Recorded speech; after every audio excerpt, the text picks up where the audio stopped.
তো মুসলমানও দাবি করবে, মুখে দাড়িও রাখবে, আবার মসজিদও বানাই বলে কাদিয়ানি মসজিদ। আমরা আহলে হাদিসরার মতন আহলে হাদিস জামি মসজিদ। আচ্ছা, মসজিদকে এইভাবে কোন গোষ্ঠী নামে হইতে পারে? আহলে হাদিস জামে মসজিদ, কৌমি জামে মসজিদ, হেফাজত জামে মসজিদ, এরপরে সুন্নি জামে মসজিদ, এইভাবে কি নাম দেওয়ার দিলে কি এটা সুন্দর হয়? তো এই জন্য এরা লেখে আহলে হাদিস জামে মসজিদ, কাদিয়ানি জামে মসজিদ। তো এই জন্য আমি এমনও তথ্য পাইছি যে কাদিয়ানি জামে মসজিদ দেওয়ার কারণে পার্শ্ববর্তী যারা মুসলমান আছে তারাও এই মসজিদে যায় না। যায় কারা? শুধু কাদিয়ানিরা। তো তারা যখন এইভাবে আমাদেরকে পৃথক করে দিছে, আমরা মেজরিটি পার্সেন্ট মুসলমানদের দাবি হলো তাদেরকে রাষ্ট্র থেকে পৃথক করে দেওয়া। কথা বলেন ঠিক না বেঠিক? আবার এদের হাত কিন্তু অনেক লম্বা। এই দেশে যত পণ্য আছে আরএফএল থেকে শুরু করে সব কিন্তু তাদের। যারাই আসে তারা এই ব্যাপারে কথা বলতে চায় না। কিন্তু আমার একটা স্বপ্ন, এই দেশের মধ্যে কোন দিন দেখতাম কাদিয়ানিদেরকেও মুসলিম ঘোষণা করা হয়েছে। ওই দিন যদি এই দিনটা যদি আসে, ইনশাল্লাহ আপনাদেরকে নিয়ে একটা মহা ধুমধামে মিলন মেলা হবে। কথা বলেন ঠিক না বেটে? আমার নবীর পরে কি আর কোন নবী আসবে? আমার নবী বলেছেন, আনা খাতামুন নাবিয়িন লা নাবিয়্যা বাদি। আমি নবী হলাম শেষ নবী, আমার পরে আর কোনো নবী আসবে না। এখন যুগে যুগে মুসাইলামাতুল কাজ্জাব থেকে শুরু করে বহুত ভণ্ড নবী দাবিদার ছিল। যখনই কোনো ব্যক্তি নিজেকে নবী দাবি করছে, তখন তাদের বিরুদ্ধে সাহাবায়ে কেরাম সামরিক যুদ্ধ করছে। যুদ্ধ করে ওই সমস্ত ভণ্ড কুখ্যাত এই ভ্রষ্টদেরকে প্রতিহত করেছে এবং সাহাবায়ে কেরাম প্রমাণ করেছেন এবং তাদের বিরুদ্ধে লড়াই করে আমাদেরকে সাহস দিয়েছেন যে কিয়ামত পর্যন্ত কেউ যদি আমার নবীর পরে নবী দাবি করে তার সাথে জিহাদ করতে হবে। কথা বলেন ঠিক কি না? নবীর পরে আর কোনো নবী আছে? আর কোনো নবী আসবে? কাদিয়ানিরা কাফের। কাদিয়ানিরা কি? কাফের। এটা আহলুস সুন্নাত ওয়াল জামাতের আকীদা। নবীর পরে আর কোনো নবী মা কানা মুহাম্মাদুন আবা আহাদিম মির রিজালিকুম ওয়ালাকির রাসূলুল্লাহি ওয়া খাতামুন নাবিয়িন। এই জন্য আমার নবী হলো শেষ নবী। অনেকে এই বাংলাদেশে, আমার বড় কষ্ট লাগে, 94% বাংলাদেশে আমার নবীর পরে নিজেকে নবী দাবি করা, আর নবীর পরে নাকি নবী আরো আসবে, এরকম দাবি করার পরে এরা কি মুসলমানদের আইডি কার্ড ব্যবহার করার অধিকার রাখে? এই দেশে হিন্দু যেমন আছে, তারা তাদের একটা ধর্মের পরিচয় হিন্দু আইডি কার্ড ব্যবহার করে। খ্রিস্টান আছে, খ্রিস্টানরা তারা এই দেশে বাস করে, তাদের একটা ধর্মের স্বকীয়তা বজায় রেখে আইডি কার্ড আছে। মুসলমানরা এই দেশে বাস করে, মুসলমানদেরও একটা গোষ্ঠী আইডি কার্ড আছে। তো এই জন্য যারা নবীকে শেষ নবী মানবে না, তারা মুসলমান নাম দিয়া আইডি কার্ড বানায় এই দেশে থাকবে, এটা হতে পারে না। তাদেরকে আরেকটা বড় বড় গোষ্ঠী হিসাবে আখ্যায়িত কইরা মুসলমান নাম বাদ দিয়া তাদেরকে আরেকটা গোষ্ঠী হিসাবে এই দেশে আলাদা করে দেওয়া হোক। কথা বলেন ঠিক না বেটে? তো মুসলমানও দাবি করবে, মুখে দাড়িও রাখবে, আবার মসজিদও বানাই বলে কাদিয়ানি মসজিদ। আমরা আহলে হাদিসরার মতন আহলে হাদিস জামি মসজিদ। আচ্ছা, মসজিদকে এইভাবে কোন গোষ্ঠী নামে হইতে পারে? আহলে হাদিস জামে মসজিদ, কৌমি জামে মসজিদ, হেফাজত জামে মসজিদ, এরপরে সুন্নি জামে মসজিদ, এইভাবে কি নাম দেওয়ার দিলে কি এটা সুন্দর হয়? তো এই জন্য এরা লেখে আহলে হাদিস জামে মসজিদ, কাদিয়ানি জামে মসজিদ। তো এই জন্য আমি এমনও তথ্য পাইছি যে কাদিয়ানি জামে মসজিদ দেওয়ার কারণে পার্শ্ববর্তী যারা মুসলমান আছে তারাও এই মসজিদে যায় না। যায় কারা? শুধু কাদিয়ানিরা। তো তারা যখন এইভাবে আমাদেরকে পৃথক করে দিছে, আমরা মেজরিটি পার্সেন্ট মুসলমানদের দাবি হলো তাদেরকে রাষ্ট্র থেকে পৃথক করে দেওয়া। কথা বলেন ঠিক না বেঠিক? আবার এদের হাত কিন্তু অনেক লম্বা। এই দেশে যত পণ্য আছে আরএফএল থেকে শুরু করে সব কিন্তু তাদের।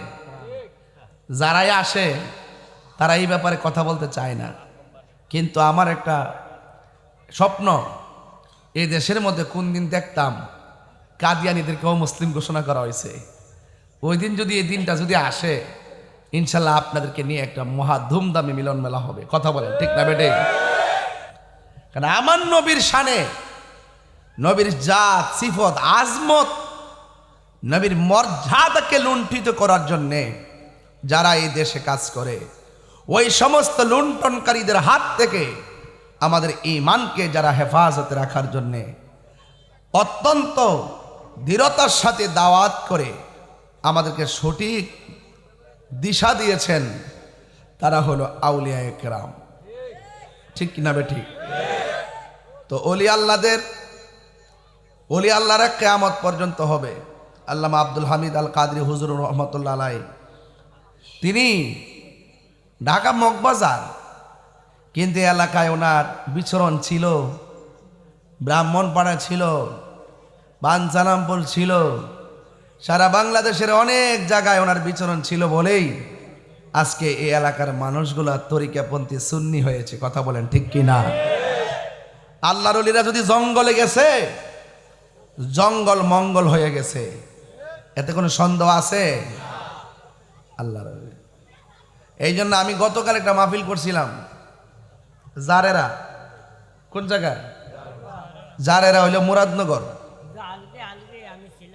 জারেরা যাওয়ার পরে আমি যাইয়া দিই গাউসিয়া দরবার শরীফ, কিন্তু দরবার কোনো পীর নাই। কি নাই? পীর নাই।